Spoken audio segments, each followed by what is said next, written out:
সকল ইষ্টপ্রাণ দাদা এবং মায়েদের আমার আনন্দিত জয়গুরু।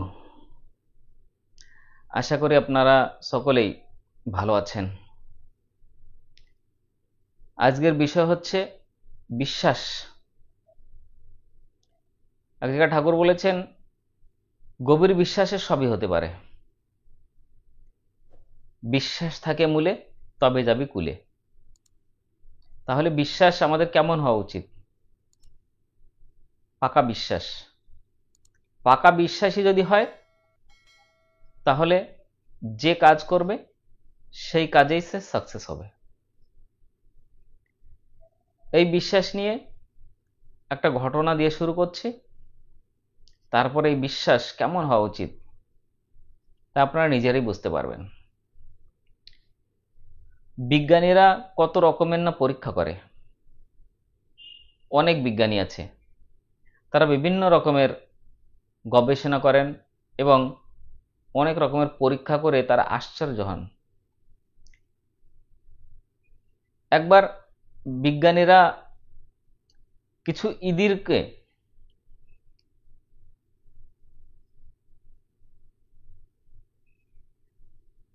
এমনই ইঁদুরের উপর পরীক্ষা করে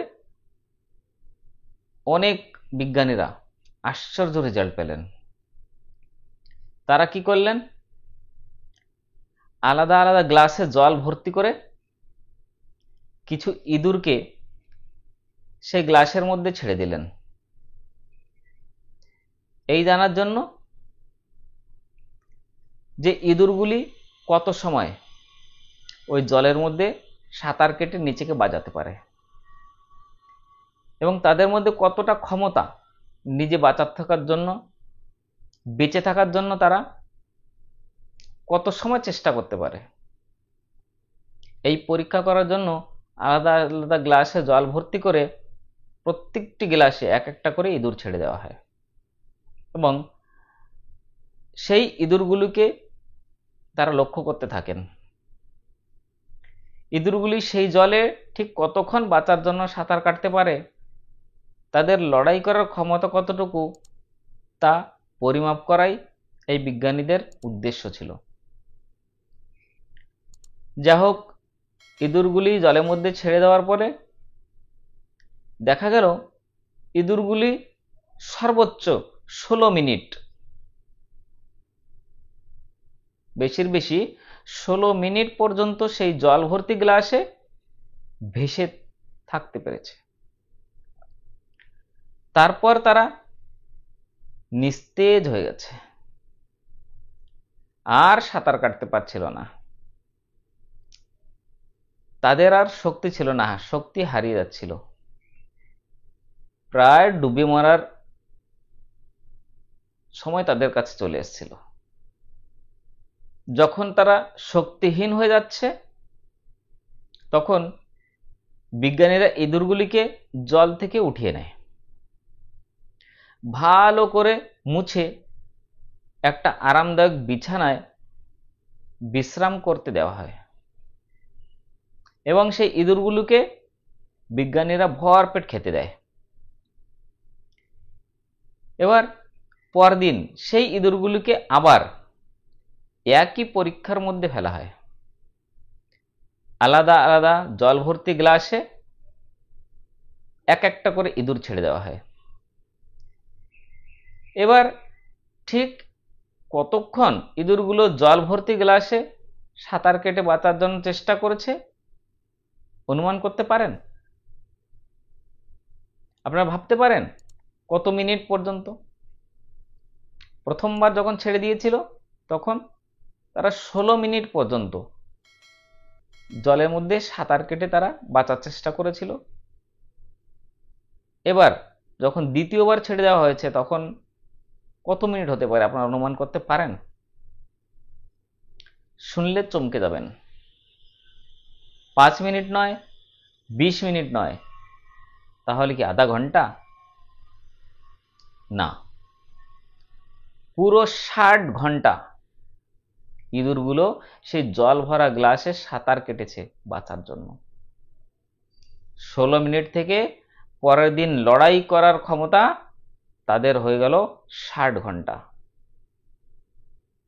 কোথায় 16 মিনিট আর কোথায় 60 ঘন্টা?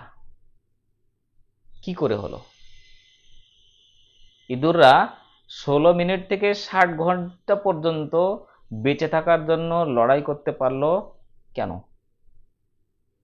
কেন জানেন? অলৌকিকভাবে এই লড়াই করার ক্ষমতা বৃদ্ধির কারণ জানেন আপনারা? বিশ্বাস। শুধু বিশ্বাস, গভীর বিশ্বাস। কি বিশ্বাস? তাদের মধ্যে এত দৃঢ় বিশ্বাস আসলো কোথা থেকে? প্রথম দিনের থেকে।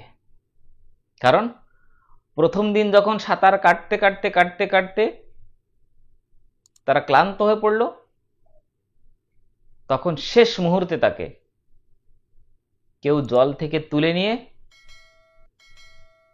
বাঁচানোর জন্য মুছে বিশ্রাম করিয়েছে, খেতে দিয়েছে। আগের দিনের ঘটনা থেকে ইঁদুরগুলোর মনে বিশ্বাস জন্মেছিল যে শেষ মুহূর্তে কেউ না কেউ তাদেরকে জল থেকে উদ্ধার করে গা মুছে দেবে, খাবার দেবে, বিশ্রাম করতে দেবে। এই আশা ও বিশ্বাসের জোরেই তাদের লড়াই করার ক্ষমতা আশ্চর্যজনকভাবে বড় গুণ বেড়ে যায়। ঠিক একই ঘটনা ঘটে মানুষের জীবনেও, কিন্তু কেউ বুঝতে পারে, কেউ বুঝতে পারে না। যাদের বিশ্বাস আছে তারা বুঝতে পারে, একদম ঠিক ঠিক ধরতে পারে।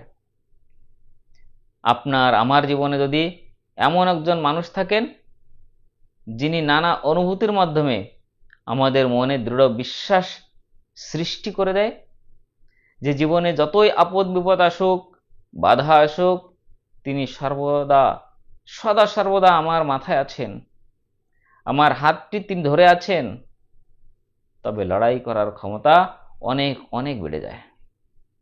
কোনো বিপদ আপদেই তখন আর আপনি ভয় পাবেন না, হতাশ হবেন না।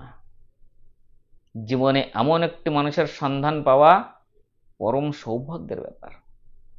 এই মানুষটি হলেন সদ্গুরু, তিনি আচার্য। আমরা পরম প্রেমময় শ্রী শ্রী ঠাকুরের সদ্দীক্ষায় দীক্ষিত হয়ে তার বিধান মতো চলে এই পাকা বিশ্বাসের অধিকারী হয়েছি। কি বিশ্বাসের অধিকারী হয়েছি? যে তিনি আমার মাথায় সদা সর্বদা আছেনই, জীবনের যে কোনো পরিস্থিতিতে আমার হাত তিনি ধরে আছেনই। এই বিশ্বাস, এই দৃঢ় বিশ্বাস আমাদের প্রত্যেক সৎসঙ্গীদের মধ্যে আছে। তিনি দয়া করে নানা অভিজ্ঞতা, অনুভূতির মাধ্যমে এই বিশ্বাস পাকা করে দিয়েছেন আমাদের মধ্যে। শুধু তাই নয়, তা শুধু ভাবের বিশ্বাস নয়।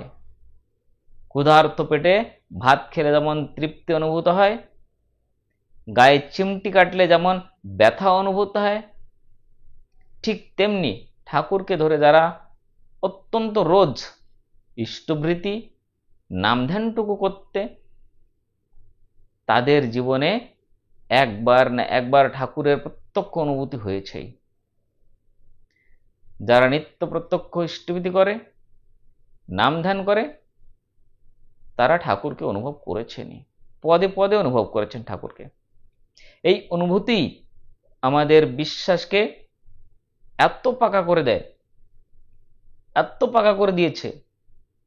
এই কারণেই সৎসঙ্গীদের মধ্যে ঠাকুর ও আচার্যদেবকে নিয়ে এমন পাগল পারা ভাব দেখা যায়। যারা সৎসঙ্গী তাদের প্রত্যেকের গভীর বিশ্বাস, অত্যন্ত দৃঢ় বিশ্বাস মনের মধ্যে যে যদি সত্যই আমি পরম প্রেমময় শ্রী ঠাকুর অনুকূলচন্দ্রের দীক্ষা নিয়েছি, তিনি আমাকে যে বিধান দিয়েছেন সেই বিধান অনুযায়ী যদি আমি চলার চেষ্টা করি, কিছুটা অন্তত ইষ্টভৃতি করি, নাম ধ্যান করি, যতটুকুই আমি পারি, তাহলে ঠাকুর আমার সহায় হবেন, ঠাকুর আমার হাত ধরে থাকবেন, ঠাকুর আমাকে আশীর্বাদ করবেনই, ঠাকুর আমাকে কৃপা করবেনই। কৃপা মানে করে পাওয়া। আমি ঠাকুরের জন্য যদি করি কিছু অংশ, তাই ইষ্টবৃত্তি হোক, নাম ধ্যান নিয়ত করি, তাহলে ঠাকুর আমাকে সব বিপদ থেকে উদ্ধার করবেন। আর প্রত্যেকটি সৎসঙ্গী যার বিশ্বাস আছে যে ঠাকুর আমাকে বাঁচিয়ে রাখেন, আমাকে বাঁচিয়ে রাখবেন, সে অনুভবও করেছেন নিজের জীবনে। এমন অনেক ঘটনা আছে যে অনেক সৎসঙ্গীরা ঠাকুরের দয়া বেঁচে আছে। এক দাদা কমেন্টস করছিলেন যে দাদা, আমি ঠাকুরের দয়ায় ক্যান্সার রোগকেও জয় করেছি, আজ ঠাকুরের দয়া বেঁচে আছি। কেন? বিশ্বাস, ঠাকুরের প্রতি অগাধ বিশ্বাস, অগাধ টান, তার প্রতি ভালোবাসা। আর এই বিশ্বাসেই, এই টানেই সৎসঙ্গীরা বেঁচে থাকে। তারা পাগল পারা হয়ে যায় ঠাকুরের জন্য। একেই বলে বিশ্বাস। তাই ঠাকুর বলেছেন গভীর বিশ্বাসে সবই হতে পারে। যেমন ইঁদুররা বিশ্বাস করেছিল যে যখন আমার শেষ সময় আসবে তখন আমাকে কেউ জল থেকে বের করে আমাকে মুছে বিশ্রাম করতে রাখবেন, আমাকে খাবার দেবেন, বাঁচিয়ে রাখবেন। ঠিক তেমনি আমাদের সকলের বিশ্বাস, মনে প্রাণে আপ্রাণ টান, ঠাকুরের প্রতি ভালোবাসা। আর এই ভালোবাসা, এই বিশ্বাসেই আমরা সৎসঙ্গীরা ঠাকুরকে এবং আচার্যদেব ঠাকুর পরিবারকে খুব ভালোবাসি, তাদের নিয়ে সবসময় মেতে থাকি, পাগল পারা ভাব হয়ে যায়।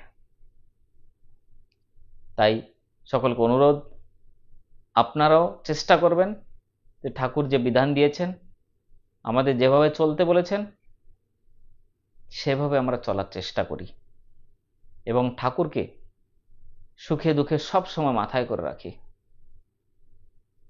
জয় গুরু। যদি ভালো লাগে এই চ্যানেলটি সাবস্ক্রাইব করবেন। নতুন নতুন ভিডিও সর্বপ্রথম আপনাদের কাছে পৌঁছে যাবে এবং অন্যকে শেয়ার করবেন, তারাও ঠাকুরের জীবনী এবং ঠাকুরের ভাবধারা জানার চেষ্টা করবে। জয় গুরু, বন্দে পুরুষোত্তম। তাহলে দেখা হবে আর একটি সুন্দর ভিডিওর মাধ্যমে। জয় গুরু।